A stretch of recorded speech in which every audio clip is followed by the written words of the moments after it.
বাসার সামনে এসে চলে গেল, নতুন জামাই তুই বাসায় নিয়ে আসবি না? তুই না আসলে কি আমি জোর করে নিয়ে আসবো?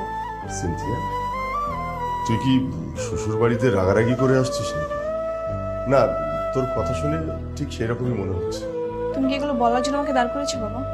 দেখ মা, মাত্র কয়েকটা দিন হলো তোদের বিয়ে হয়েছে, আর এইভাবে তুই একা একা চলে আসলি, কাজটা তুই ঠিক করিসনি। তুমিও তো আমার ইচ্ছার বিরুদ্ধে বিয়ে দিয়ে কাজটা ঠিক করোনি বাবা। শোন মা, স্বামী স্ত্রীর সম্পর্কটা বড় পবিত্র একটা জিনিস। যদি পারিস সম্পর্কটার যত্ন নিস।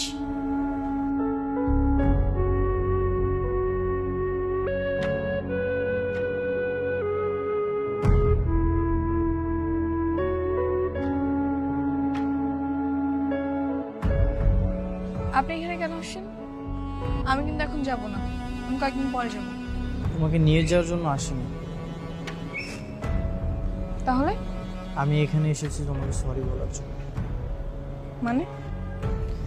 মানে আমি না তোমাকে একতরফা ভালোবেসেছিলাম। আমি ভেবেছিলাম তোমার ভালোবাসা আমি অর্জন করতে পারবো, একতরফা ভালোবাসাকে আমি দুই তরফা ভালোবাসায় পরিণত করবো, কিন্তু আমি না ব্যর্থ হয়েছি। আমি না তোমার ভালোবাসা অর্জন করতে পারিনি। আগে জানতাম একতরফা ভালোবাসায় অনেক সুখ, কিন্তু এখন আমি বুঝতে পেরেছি একতরফা ভালোবাসায় না অনেক কষ্ট। আমার বাবা মা যখন তোমার ছবি আমাকে পাঠায়, আমি প্রথম দেখাতেই তোমাকে অনেক পছন্দ করে ফেলেছিলাম, আর সেই জন্যই ছুটি নিয়ে আমি দেশে চলে আসি তোমাকে বিয়ে করার জন্য। তোমাকে যখন আমি সামনাসামনি প্রথম দেখি, তখন আমি অনেক এক্সাইটেড হয়ে গিয়েছি, কিন্তু আমি না কখনো ভাবতে পারিনি তুমি আমাকে রিজেক্ট করে দেবে, তুমি আমাকে বিয়ে করতে চাইবে।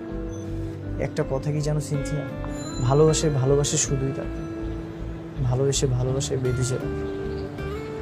আমি না তোমাকে বেঁধে রাখতে পারিনি, কিন্তু আমি মন থেকে তোমাকে অনেক ভালোবেসেছি, এখনো ভালোবাসি। আর আমি ডিসাইড করেছি এক সপ্তাহের মধ্যে ফ্রান্স চলে যাব। এই কয়েকদিন না যাওয়া পর্যন্ত তুমি আমার বাবা মার সঙ্গে হাসি খুশিভাবে থাকো, তাদেরকে না তুমি বুঝতে দিও। আমি যতটুকু জানি 6 মাসের আগে ডিভোর্স দেওয়া যায়।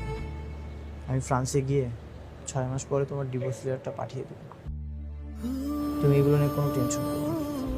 আর এক সপ্তাহ পরে আমি চলে গেলে তুমি তোমার বাসায় চলে এসো। প্লিজ তুমি এই কয়েকদিনের জন্য আমার বাসায় চলো, আমার বাবা মার সঙ্গে তুমি হাসি খুশিভাবে থাকো প্লিজ।